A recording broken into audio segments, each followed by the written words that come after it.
Tu vis avec le diabète? Alors tu connais cette phrase. On va regarder votre hémoglobine glyquée. Et là, tu stresses ou tu souris. Mais au fond, tu te demandes peut-être encore ce que c'est. Ne t'inquiète pas, je vais tout expliquer. L'hémoglobine glyquée ou HbA1c, c'est un examen sanguin. Il mesure la moyenne de ta glycémie sur les 3 derniers mois.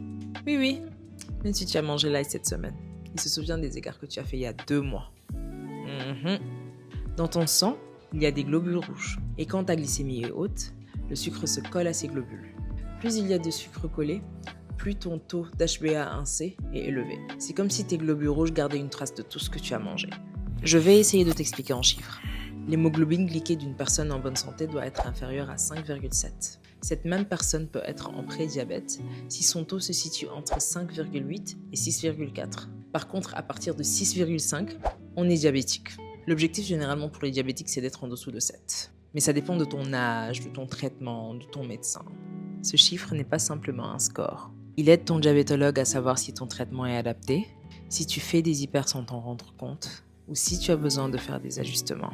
Franchement, l'hémoglobine glyquée, c'est un peu comme ton bulletin de glycémie. Il raconte tout, même les jours où tu as mangé juste un petit bout de gâteau. Le but, ce n'est pas d'avoir 5,5 à tout prix. Le but, c'est d'être stable, en sécurité et bien dans ta peau. Et si un jour le chiffre est haut, on ajuste, on apprend. Pas de honte, pas de drama. Et toi, tu as eu combien à ton dernier test? Tu vis ça comment? Raconte-moi en commentaire. À très vite